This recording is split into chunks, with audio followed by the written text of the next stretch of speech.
SC reservation పైన పోటీ చేస్తున్నారు చాలా మంది తెలంగాణలో కానీ ఆంధ్రప్రదేశ్లో కానీ. మీరు చూస్తే ఆంధ్రప్రదేశ్ శాసన మండలి చైర్మన్ కూడా ఎస్సీ, ఆయన కూడా క్రిస్టియన్ అని రీసెంట్గా అచ్చెన్నాయుడు గారు మాట్లాడినారు. ఎంత అవమానించారు. అయితే ఎస్సీ అని మాట్లాడిన ఆయన కూడా ఒప్పుకోలేదు. అంటే ఎస్సీలు చాలా మంది క్రిస్టియన్లు జాయిన్ అయ్యి వాళ్ళు ఈ రాజకీయ ఫలాలు అందుకుంటారు అనేది కూడా ఒక మెయిన్.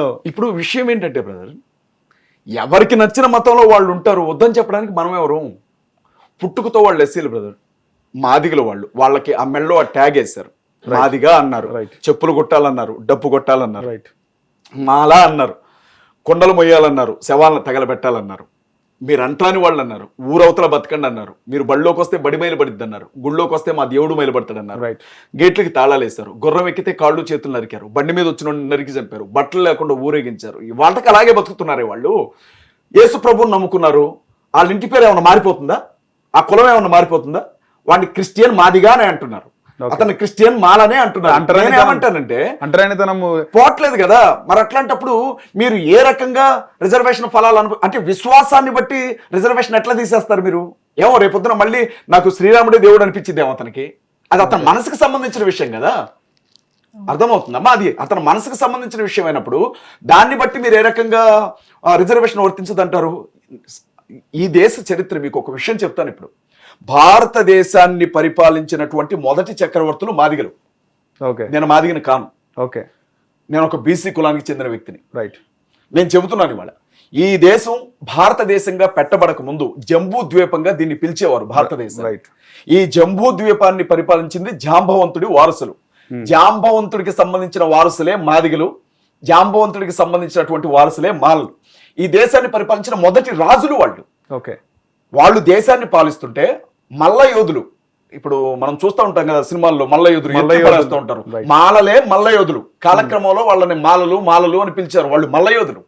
ఈ దేశానికి కాపుగాసిన సైన్యం వాళ్ళు. కొన్ని వేల మందిని, 100 మంది 200 మంది కలిపి ఎదుర్కొన్నటువంటి చరిత్ర మాలలది, మల్ల యోధులది. ఈ దేశంలో వాళ్ళు కుర్చీల్లో కూర్చోంటే మిగిలిన కులాలన్నీ కూడా వాళ్ళ ముందు బానిసలాగా మోకరించేవాళ్ళు. అలాంటిది ఎక్కడి నుంచో ఇక్కడికి వచ్చి ఈ దేశాన్ని పరిపాలించినటువంటి రాజులను చంపి వాళ్ళని రాక్షసుల్లాగా చిత్రీకరించి మన రాజులను చంపిన రోజులు మనతోనే పండగ చేసుకునేలాగా చేశారు ఈ ఆర్యులు. ఇవాళ పలానా వ్యక్తి చచ్చిపోయాడు, మేము చంపేసాం, పండగ చేసుకోండి అంటే చేసుకుంటున్న వాడు మన రాజు. ఒకప్పుడు మన జాతికి చెంది మనల్ని పరిపాలించిన రాజు. దీపావళి, దసరా, మీరేమన్నానండి, వాట్ ఎవర్ ఇట్ ఈస్, మన వాళ్ళని చంపి మనతోనే పండగ చేపిస్తున్నారు. తిరుగుబాటు చేయాలి అసలు. కానీ పండగలు చేసే స్థితిలోకి వచ్చేసాం, అజ్ఞానంలోకి పంపించారు. అసలు ఏం జరుగుతుందో తెలుసుకుందామని చదువుకుందామని అంటే వేదాలు చదవనివ్వలా, వేదాలు విననివ్వలా, పురాణాలు చదవనివ్వలా, సంస్కృత భాషలోనే ఉంచారు, పీఠికలు చదవనివ్వలా, ఉపనిషత్తులు చదవనివ్వలా, చదవాలని ఎవరినైనా ప్రయత్నిస్తే నాలుకలు కోసారు. పోనీ కనీసం పండితులు వేదాలు మాట్లాడుతున్నారు విందామంటే చెవుల్లో శేషాలు పోసారు. దేవుడి కోసం తపస్సు చేద్దామని చూస్తే శ్రీరాముడంతటోడు శంభూకుడు అనే వ్యక్తి తలను నరికాడు. ఇవాళకి కూడా అంటాని వాళ్ళు అంటుంటే వాళ్ళు ధైర్యంగా, బ్రదర్, అతను ఎస్ఐ కానివ్వండి, సిఐ కానివ్వండి, డిఎస్పీ కానివ్వండి, ఎస్పీ కానివ్వండి, డీజీపీ కానివ్వండి, మాలా మాదిగా అయితే ధైర్యంగా నిలబడలేడు బ్రదర్. ఒక రకమైన భయం. నీ కులం ఏంటి అని అడుగుతారు ఎక్కడికి వెళ్ళినా, నీ హోదా కూడా అడగరు. ఈ వార్తకు కూడా భారతదేశం పరిస్థితి. ఈ రోజు కూడా అదే వివక్ష. నడి రోడ్ల మీద ఉరికిచ్చి నరికి చంపుతా ఉన్నారు. ఒక మాలతను కానీ మాదిగతను కానీ వేరే కులం వాళ్ళని పెళ్లి చేసుకుంటే ఎక్కడికి పోవాలా వివక్ష? మొన్న తిరువురులో ఏం జరిగింది బ్రదర్? ఎమ్మెల్యే గారు కొలికపూడి శ్రీనివాసరావు గారు శ్రీరాముడికి వస్త్రాలు సమర్పించడానికి వెళ్తా ఉంటే అక్కడున్నటువంటి చౌదరీస్ అంతా కూడా గెంటేశారు ఆయన బయటికి, నువ్వు ఇవ్వడానికి వీల్లేదు అని. ఎక్కడున్నాం మనం? లాక్కున్నట్టు అసలు అది దారుణమా కాదా? రామ్నాథ్ కోవింద్ గారు మనకి ఉపరాష్ట్రపతిగా రాష్ట్రపతిగానా ఆయన దేవాలయం దగ్గరికి ఫ్యామిలీతో వెళ్తే పూజారులు ముందు బయటకు వచ్చి మెట్ల మీద కూర్చోబెట్టారు ఆయన్ని. లోపలికి రావద్దు, నువ్వు సో అండ్ సో క్యాస్ట్ అని చెప్పారు. మెట్ల మీద పూజ చేసుకొని వచ్చేసాడు. దేశ పార్లమెంట్ భవనం ఓపెనింగ్ కి ముర్ము గారిని పిలవాల, రాష్ట్రపతి గారిని. ఎందుకంటే ఆవిడ భర్త చనిపోయిన స్త్రీ అని కావచ్చు, లేకపోతే ఎస్టీ అని కావచ్చు. అంటే ఇవాళ కూడా చూడండి ఎంత తెలివైన ఉన్నాయి. ఏ ఫీల్డ్లో అయినా ఎస్సీ అంటే పైకి రానిరు. ఎప్పటికి కూడా వాళ్ళని అంటారని వాళ్ళకనే చూస్తారు. మీకు ఎంత తెలివైన ఉన్నాయి. ఇలాంటి వాళ్ళకి బ్రదర్ మిషనరీ స్కూళ్ళు చదువు చెప్పాయి, తినడానికి ఒక ముద్ద పెట్టాయి, ఆశ్రయించాయి, హాస్పిటల్స్ కట్టి వైద్యాన్ని అందించాయి, రోడ్లు వేసాయి, చర్చిలు కట్టించాయి, దేవుడు అందరినీ సమానంగా చూస్తాడు. నాకు 4 పిల్లలు బ్రదర్ అనుకోండి, ఓకే. ముగ్గురిని ఒకలాగా ఒకరినొకలాగా చూస్తానా? దేవుడు ప్రజలందరికీ దేవుడైతే అందరినీ రమ్మంటాడు. మొన్న మధ్య మనం చూసాం, ఒక అమ్మవారు పోని ఒక ఆవిడ కేకలు పెడుతుంది, అంట్రానోళ్ళు నాగుళ్ళలోకి ఎందుకు వచ్చారు, అంట్రానోళ్ళు నాగుళ్ళలోకి ఎందుకు వచ్చారు అని ఒక ఆవిడ పోని సోషల్ మీడియాలో మీరు చూడవచ్చు. ఓకే. ఇవాళ ఈ రోజు కూడా ఆ స్థితిలో ఉంటే మరి ఏం చేస్తారు? వాళ్ళకి నచ్చిన దేవుణ్ణి నమ్ముకుంటున్నారు. అది కూడా తప్పేనా? నువ్వు దేవుణ్ణి నమ్ముకున్నావు, యేసుని నమ్మావు కాబట్టి నీకు రిజర్వేషన్ లేదు అంటే. ఇంకొక విషయం చెప్తాను వినండి. ఎస్సీ రిజర్వేషన్తో ఉద్యోగాలు తెచ్చుకొని కొద్ది గొప్ప వాళ్ళు బతుకుతుంటే యేసు ప్రభువుని నమ్ముకున్నాడేమో చూడండిరా, వాడి మీద కంప్లైంట్ పెడదామంటున్నారు. ఇవాళ ఎస్సీ ఉద్యోగస్తులంతా ఏమైపోవాలా? 100లో 80 మంది క్రైస్తవులే ఎస్సీలు. వాళ్ళ గుళ్ళుకు రానిరు కాబట్టి వాళ్ళకి నచ్చిన దేవుణ్ణి వాళ్ళు నమ్ముకున్నారు. రైట్. అంబేద్కర్ గారు ఇచ్చిన రిజర్వేషన్లతో కొద్ది గొప్ప చదువుకొని ఉద్యోగం తెచ్చుకున్నారు కోటలో. ఇప్పుడు వాళ్ళని ఏమంటున్నారు తెలుసా? ఏ క్రిస్టియన్ ఎంప్లాయ్ అయినా సరే చర్చకు వస్తాడేమో చూడండి రా, వాడికి బీసీసీ ఇద్దాం, జాబ్లోంచి తీసేయడం, ఉద్యోగం ప్రభుత్వాన్ని మోసం చేశాడని చెప్పి ఉద్యోగంలో చేరిన దగ్గర నుంచి తీసుకున్న జీతం అంతా వసూలు చేస్తాం, జైలు శిక్ష వేస్తాం అంటున్నారు. ఇది ఎంత దారుణమైన విషయం అసలు. 43 కోట్ల మంది దళితులు ఏమైపోవాలి వీళ్ళంతా కూడా. నేను అంటున్నా, దళితుల చేతుల్లో నుంచి రిజర్వేషన్ని ఉద్దేశపూర్వకంగానే నేను ఒక మాట సూటిగా అడుగుతాను బ్రదర్. ఓకే. ఎవరు చూసిన రిజర్వేషన్ల మధ్య పడి ఏడ్చేవాళ్ళే. సుప్రీంకోర్టులో ఎస్సీ రిజర్వేషన్తో ఎంతమంది జడ్జిలు ఉన్నారు చెప్పండి? ఎస్సీ రిజర్వేషన్తో సుప్రీంకోర్టు జడ్జిలంతా ఎవరు? హై పొజిషన్ లో ఉన్న వాళ్ళు కూడా ఎవరు? ఎస్సీ రిజర్వేషన్తో ప్రధానమంత్రులు అయిన వాళ్ళు ఎవరు చెప్పండి?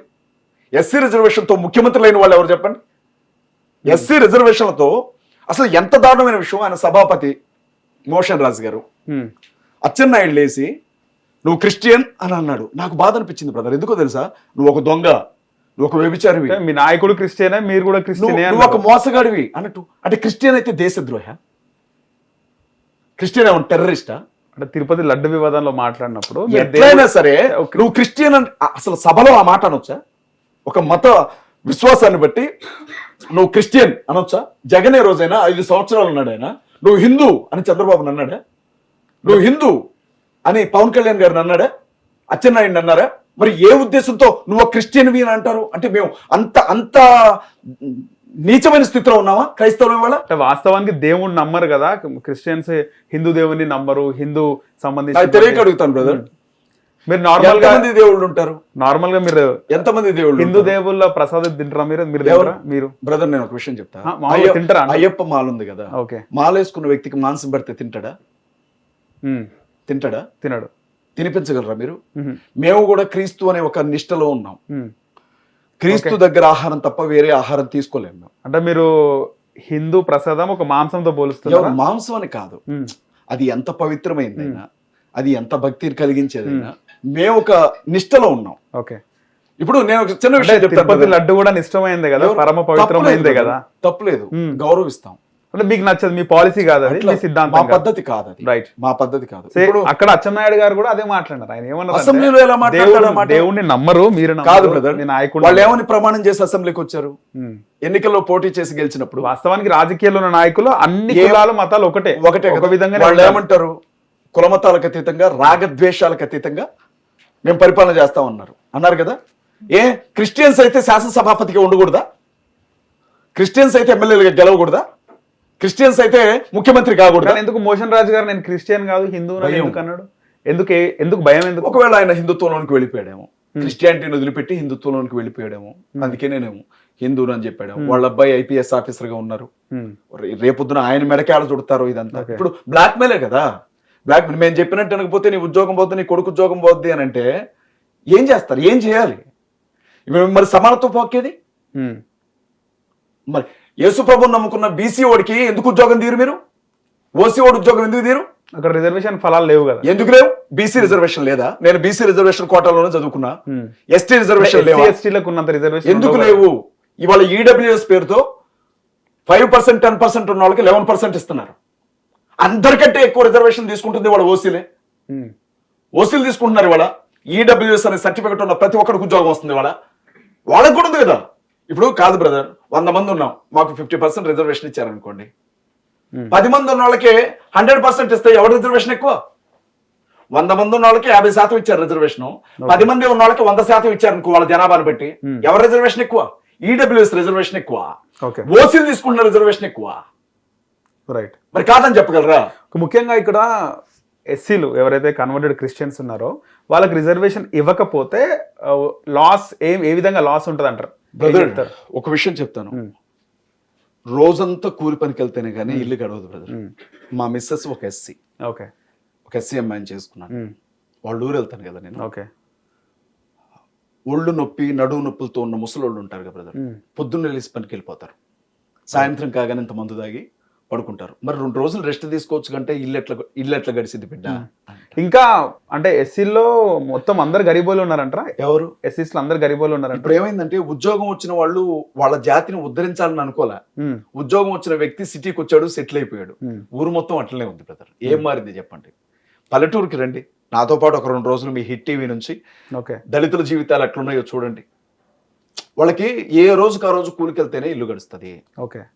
ఏ రోజుకి ఆ రోజు కూలికి వెళ్ళాలా? కానీ రిజర్వేషన్ల గురించి మాట్లాడే చాలా మంది కూడా ఎస్సీ వాళ్ళకు రిజర్వేషన్ల వల్ల వచ్చి చాలా మంది అంటే సెకండ్ జనరేషన్ వాళ్ళు కూడా ఉద్యోగాలు పొందుతున్నారని కూడా మాట్లాడుతున్నారు. బ్రతకనే ఉండమ్మా, మోసం చేయట్లేదుగా, దొంగతనం చేయట్లేదుగా, మంచి బట్టలు వేసుకుంటున్నారు, ఒక ముద్ద అన్నం తింటున్నారు, వాళ్ళు కూడా బండి మీద తిరుగుతున్నారు, వాళ్ళు కూడా ఒక మంచి ఇల్లు కట్టుకుంటున్నారు. ఏమైపోయింది ఇప్పుడు? వ్యవస్థ అంతా ఒకళ్ళ చేతుల్లోనే ఉండాలా? కానీ మనకు రాజ్యాంగం ఏ విధంగా అయితే మతాన్ని ఎంచుకునే స్వేచ్ఛ మనకి ఇచ్చిందో, కానీ తీర్పునిచ్చే సందర్భంలో కూడా సుప్రీంకోర్టు అంటే ఇప్పుడు క్రైస్తవ మతంలో కులాలు ఉండవని చెప్పింది. మరి కులాలు లేవు అన్నప్పుడు ఏం చెప్పాలి చెప్పండి? కులాలు లేవు, కులాలు లేవు క్రైస్తవ మతంలో. రైట్. లేనప్పుడు నో క్యాస్ట్ సర్టిఫికేట్ కదా ఇవ్వాల్సింది. బీసీసీ ఎట్లా ఇస్తాడు? బుద్ధి ఉండొద్దా?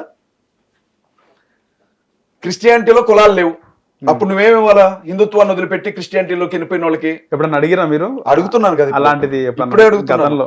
నో క్యాస్ట్ ఇవ్వండి. క్యాస్ట్ లేదని నో క్యాస్ట్ ఇస్తే ఓకే, నో క్యాస్ట్ ఇచ్చేసి క్రైస్తవులందరికీ నో క్యాస్ట్ ఇవ్వండి. నో క్యాస్ట్ ఉన్న వాళ్ళకి కూడా ఒక రిజర్వేషన్ ఇవ్వండి. ఓకే. మరి బీసీసీ ఎందుకు ఇస్తున్నారు? మళ్ళీ ఎవడు అడిగాడు మిమ్మల్ని బీసీసీ ఇవ్వమని? కులమే లేదని ఇంకొక కులంలోనికి ఎలా నెడతావు? ఓకే, ఎలా నెడతావు? అంటే ప్రాక్టికల్ గా జరిగేది ఏంటంటే అధికారం అంతా పెద్ద కులాల చేతుల్లో ఉంది. వాళ్ళు చెప్పినట్లుగా వింటేనే దళితులకు బ్రతుకు కాదు అని అంటారా? ఏదైనా చేయగలం, మా చేతుల్లో పవర్ ఉంది, అది చూపిస్తున్నారు ఇప్పుడు. ఓకే. అంటే దళితులకి మన దేశంలో రక్షణ లేదంటే? లేదు, ఈ రోజు లేదు, ఏ రోజు లేదు. కానీ అగ్రకులాలు మీకు ఒక చిన్న విషయం చెప్తాను. రఘురామకృష్ణరాజు గారు చేసింది అది దారుణమైన విషయం. ఓకే.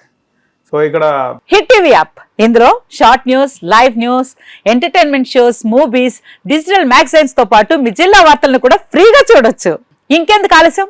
వెంటనే హిట్ టీవీ యాప్ ని డౌన్లోడ్ చేసుకుని ఫ్రీగా ఎంటర్టైన్మెంట్ పొందండి. Hit TV app. Hit TV app. Please download hit TV app. Hit TV app ని ఫ్రీగా డౌన్లోడ్ చేసుకొని ఎంజాయ్ చేయండి. మీకు నచ్చిన ఎంటర్టైన్మెంట్ కోసం హిట్ టీవీ యాప్ ని ఫ్రీగా డౌన్లోడ్ చేసుకుని ఎంజాయ్ చేయండి. హిట్ టీవీ యాప్ ని డౌన్లోడ్ చేసుకుని ఆస్వాదించండి, ఆశీర్వదించండి. ఇంతమంది సెలబ్రిటీలు హిట్ టీవీ యాప్ ని డౌన్లోడ్ చేసుకోండి అని చెప్తున్నారంటే ఎంత మంచి యాప్ ఆలోచించండి. అమెరికాలో చదవాలనుకునే వాళ్ళకి విశ్వసనీయమైన పేరు మన శౌర్య కన్సల్టెన్సీ. UK లో 1 year masters, UK లో 1 year masters, 2 years work permit up to 5 years visa. Contact Saurya Consultancy. Contact 89851 89851.